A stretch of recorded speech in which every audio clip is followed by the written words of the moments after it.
This video is to give you an overview of your deductions. I'll start with the salary levels. The entry level is 2 million. So we really don't have anyone coming in at this level 3, 2 million, because it is now kind of mandatory to have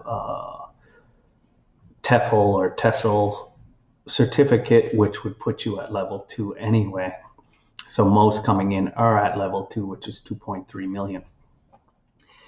You have to spend 1 year at this level 2, and after one contract, you automatically will move to the level 1, which is 2.5 million. The level 1 teachers must spend 2 consecutive years. That means they have to be consecutive. You can't work 1, go home, come back and work at level 1. And then move to special level. It has to be consecutive years.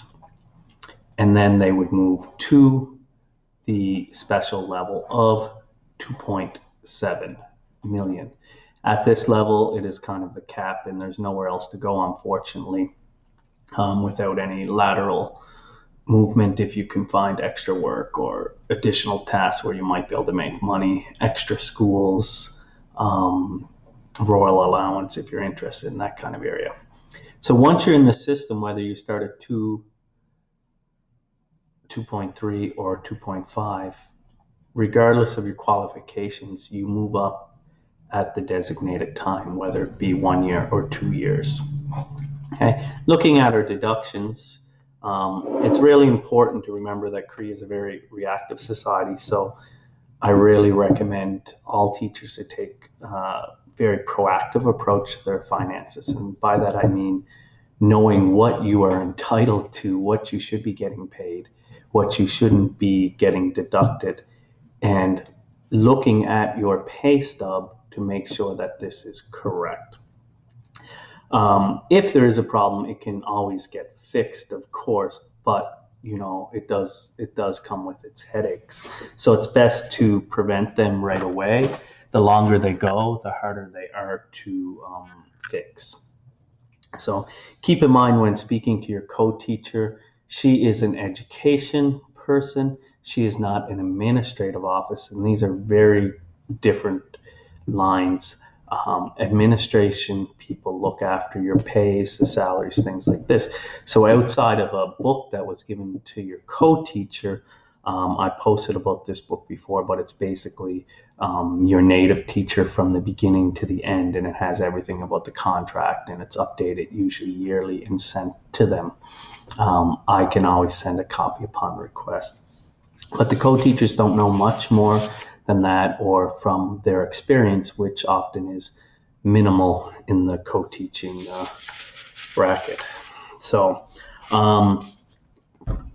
sit down with your co-teacher, talk to them about what your expectations are. They might not know them, some may know, and then they should speak to the administration office on your behalf about things that aren't correct, or deductions that are there that shouldn't be, or payments that you're getting that you shouldn't be.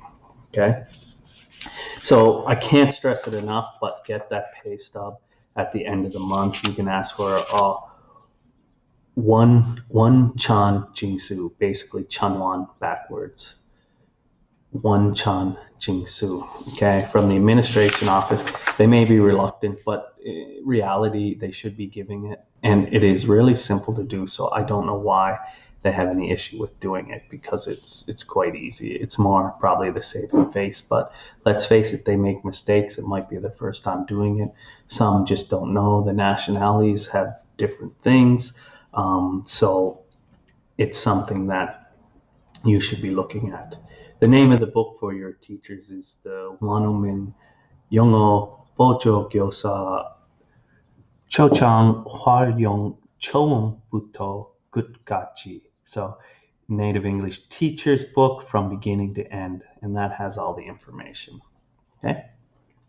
So here at this, we can now see our deductions. Okay. So the standard deductions are your health insurance, income tax, or tax with the income tax and resident tax, pension if applicable, party fund, and lunch. These are standard deductions. You may have a security deposit deduction if it's your first 3 months. So that's over the first 3 months, 200, 200, 200 for 600 total. But on a regular month after that, these are your deductions. Health insurance, every nationality is eligible for health insurance. In fact, your school must put you in the system, and this can start as soon as you have your ARC card, but it cannot start before. So as soon as you have your ARC card, you can talk to your school, and they should have it all lined up and ready to go once that ARC is there. Taxes is a bit different. With taxes, you can see who is eligible for tax exemption, being the Australian, New Zealand, South African, United Kingdom, United States. But to have this tax exemption, you need to present a certificate of residency, and that just shows that you are a resident of that country and therefore tax-free. The taxes depend on the taxation agreement between Korea and your home country. So, for example, Canadian Irish must pay tax. It's due to that taxation agreement, where Koreans who go to those countries also have to pay taxes. Okay, so even though these two nationalities have to pay taxes, the taxes for foreigners are kind of at a smaller rate.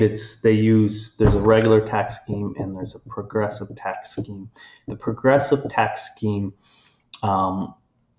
is one for us foreigners, and it gives us a lot of tax breaks. The way it works is that X amount of your salary is tax-free still because you're a foreigner. And then the remaining amount of your salary is taxable, but it is at a discounted rate. These amounts change depending on your salary level. For us, it's mostly the same, but if we were making a lot more money than we would probably be in a much different tax bracket. But there can be some variation between it, but you can see which countries are taxable and which ones are not. So the taxes usually come off in a monthly form, so it's an automatic tax withholding system by your employer. So they have a responsibility to report your taxes to the tax office, taking those monthly deductions. If they do not take a monthly deduction, which is not the norm is to do it monthly, then they have to take the required amount of tax for the year before the tax period, which is the end of February. So every year, just like home, they will have a tax period where they have to check everything for the previous year, have everything reported, and then depending on how much you paid in, you could get a small refund, or you may have to pay more if you didn't pay enough. Okay, so they've become a lot stricter with taxes and foreigners, and they're really looking at it, and now we have to report it to immigration and things like this. So they are now auditing us a lot more. I learned this last year, having to pay 1.3 million in taxes from 2018 that were somehow missed, although I didn't miss them. So we have this resident tax is actually just 10% of the regular income tax. So 10%, if you're paying $90 a month for your income tax, which is probably a pretty standard amount for most teachers, you're going to pay 10% of that, so another $9,000 in resident tax. Pension is next. Pension depends on your nationality. We can see Australian, Canadians, and Americans are eligible for pension, and pension is a deduction on your salary, 4.5%, which is matched by the employer. So it's really great because they top up the money that we put in, and we get to take this when we leave Korea. We cannot apply for this until we leave Korea. Okay. Unfortunately, Irish, New Zealand, South African, and United Kingdom are not eligible for this. However, the New Zealand and United Kingdom folk, even though they're not eligible for this, they still take a deduction from them. which is completely unfair. But this is something to do with the agreements between the countries, so hopefully it's something they can ratify in the future. And it's a shame that people are losing money for nothing that goes into a program to help maybe maintain the program or whatever. The party fund, you'll see this as like chin mek. It's just kind of it's just a kind of like petty cash or party fund or friendship fund. The chimok is kind of it's just to cover all the events, including dinners and those snacks for volleyball and stuff like this. So all of the teachers pay into this. The school's not, doing this out of their generosity. It's coming out of people's salaries. So we're paying usually about $30 a month to join this. I have seen where teachers opted out of it, but I mean, if you opt out of this, you really can't attend any event. You shouldn't be, and you shouldn't be eating or doing anything that involves funding from this. So it eliminates everything from the school that you could really be doing. So I think it's best that people do pay into this as a kind of part of contributing member of your school team. Lunch obviously is optional, and the rates can vary. But usually, if you go in for the lunch, it's a whole month in. You can't do, oh, I'll eat here 5 days this month. It's either in or not. So if you decide to eat there a couple days, you'll pay for the whole month, and this can range anywhere from, I think, probably I've heard as low as $40 to $70, $80. I think we pay $80, $90 at my office. So you can kind of see the amounts here and also the Korean names of them. One thing I do notice is that the Koreans really mix up the severance and pension. So Gukmin Yeongum is the pension, where Taejigum is the severance. Severance is not on here, but severance is mandatory by labor law, and that's paid out at the end of your contracts with an employer. So if you work 3 years with JLP, it's paid out after that. You don't have to leave the country with the pension.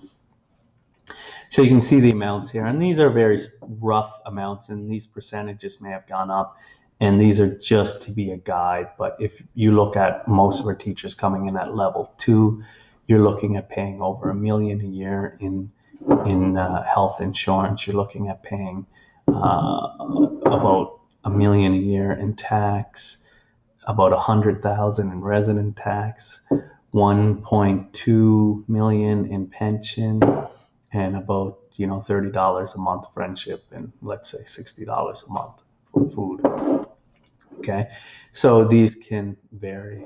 So I think that covers a lot of the pensions. But if anyone has any questions, a lot of the deductions. But if anyone has any questions, just put a comment or send a message. But I think that will cover most of it. Oh, one other thing is about the multiple school and royal allowances. So multiple school, if anyone's working an additional school, one additional school, you should be getting $100,000 in addition to your monthly salary. This is only paid on months when you go. So if February or vacation time you don't go to that school, you're not getting paid for it. It's not regular salary. It's kind of a bonus. So only on the months that you go, and you only have to go there at least once that month in order to be entitled to it. So if you go to a school even once a month to another school, you get the $100,000. If you go to 2 extra schools, you get $150,000. 3, it's still $150,000. 4, 5, 6, still $150,000. Okay. And the other thing is the royal allowance. So the royal allowance is given to those in Jindo, Gohung, Shinan, Wando.